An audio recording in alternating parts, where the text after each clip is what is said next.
Hi everyone! For today's video, gagawa tayo ng ice crumble. Ito nga po pala ang aking mga ingredients. Meron tayong strawberry powder, skim milk, sprinkles, marshmallow na maliliit, at saka chocolate syrup. Guys, so good afternoon.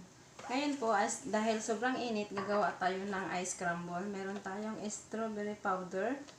Ito, nilagay ko na siya dito sa ating Tupperware. Ito naman yung ating skim milk.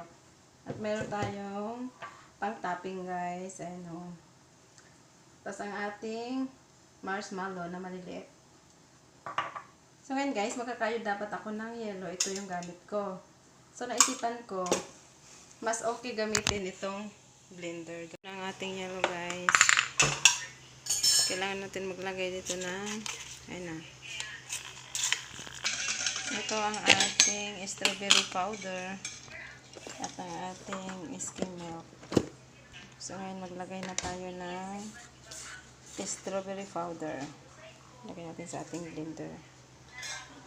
So guys. Tapos kuha ulit tayo.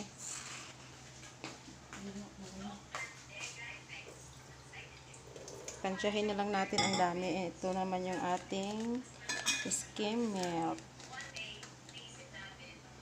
Ayan. Lagay natin dito. Alam mo yung nalimaho man. Ayan guys, nalagyan na natin siya ng strawberry powder. Kailangan natin i-mix.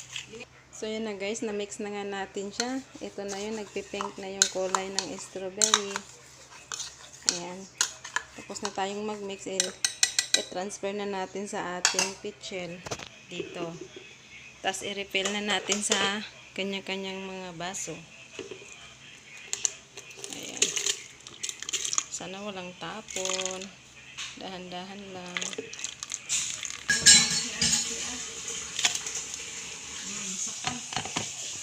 So, ayan na. So na guys, patapos na akong magawa ng ice crumble.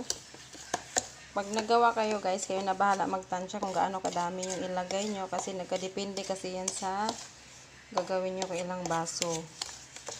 Ito ang nilagay ko dito, naka-6 na scoop ako na powder ng strawberry ice crumble powder. Ayan. Nailagay na natin sa ating mga baso, lagyan natin ng chocolate syrup. So ito yung blender na ginamit ko guys. Kung wala naman kayong blender, pwede pa rin tayong gumawa ng ice crumble gamit ito, manual lang. Ito. Binili ko lang to sa palengke, guys. So, ayan guys, mag-refill na tayo, no? Ayan. Bali, 4 na baso yung refill natin. Unti-untiin muna natin, guys. Tapos, lagyan natin ng mga topping. Ayan.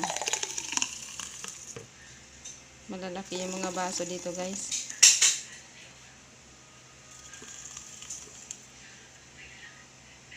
Ito yung kay kuya.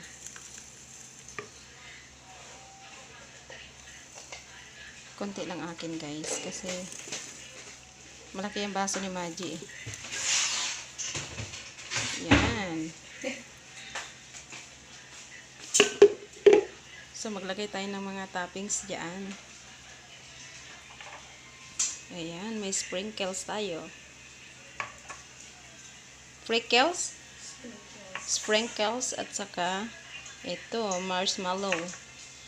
And also chocolate syrup. So ayun na guys, maglalagay muna ako ng topping. Ayan, para to sa mga ano na initan. Ayan. So, ngayon guys, may toppings na yung aming mga ice crumble. Ang akin, hindi ko nilagyan ng marshmallow. At saka yung sa aking kasama, ayaw niya. Gusto niya simple lang. Ito kay kuya, at saka, ayan, kay kuya Michael. So, ngayon maglagay na naman ako ng syrup, chocolate. So, ngayon guys, tapos na kaming mag-topping. No, ang akin ay plain lang. Ayan. Ayan, may condense itong dalawa. Yung isa naman yan, chocolate and condense. Thank you for watching, guys. Have a nice day. Palamig na rin kayo, guys. Bye! See you in my next video.